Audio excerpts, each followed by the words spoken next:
Alrighty, so we'll get started here. So we're going to quickly just look at the implications around closing a job, what you can't do, what you can do, how all that applies. So really quick, we're going to just go pull open an active job.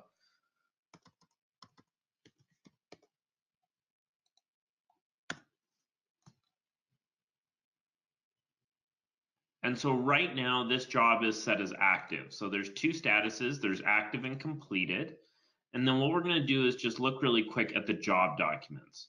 So on this right now, we have a handful of field tickets for this open job that we can go in, have a look at, modify, do anything that is necessary. So we'll just go in and open up one of these field tickets really quick.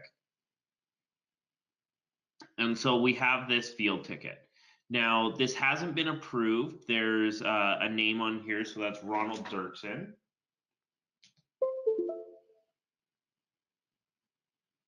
And so right now, without this being approved, basically there is no implications from a finance perspective here until we go in and approve this.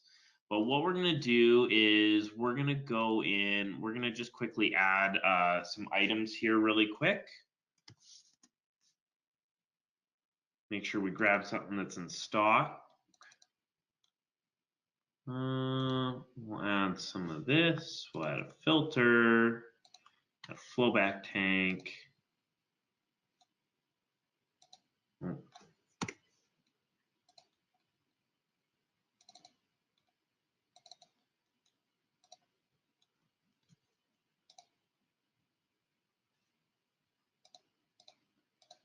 And at least one other item here, just so that we make sure that we grab some costs associated with it.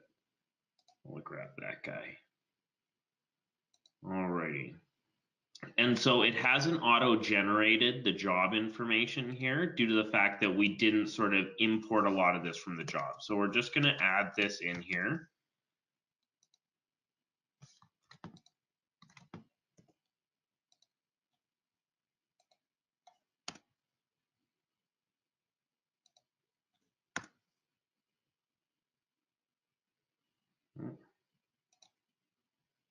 And that field ticket back up again. Got a little too overzealous with the enter key. So all that's still in there. We're going to make sure that everything's in there. We're going to make sure those are marked as billable. So that's all good. I'm not going to worry about having any equipment in here for now.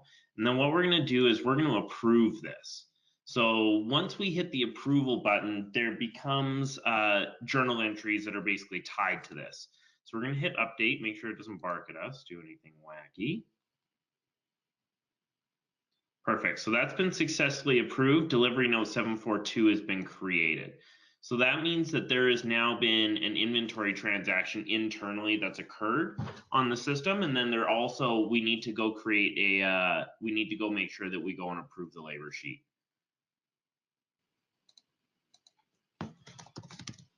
So we're just going to go in and make sure that that delivery is floating around in there.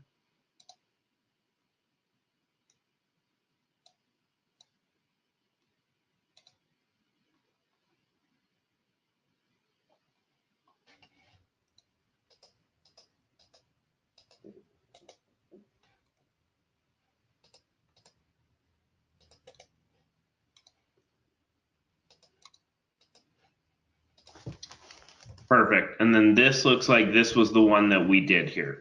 Oh, no, that's the sales order there. This is that field ticket. So what we're going to do really quick, though, is we're just going to go have a look at the labor sheet.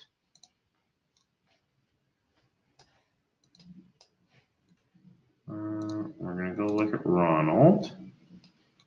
And there we've got some time there for him, so we're going to add that.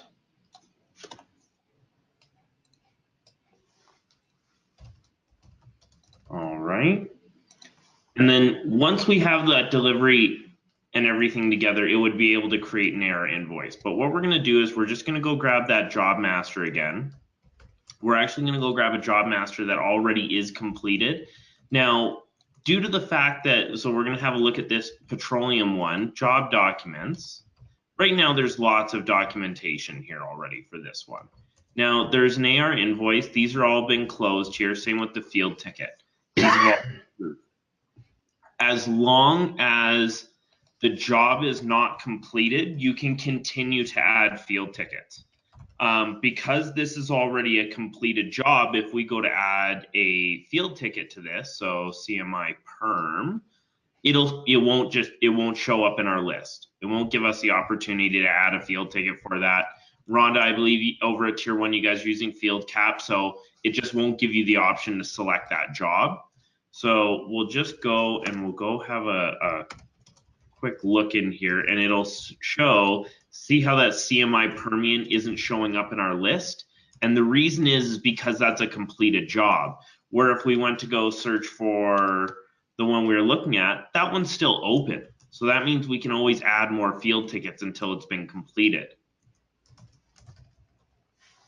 So once the job has been closed, you cannot add any more field tickets.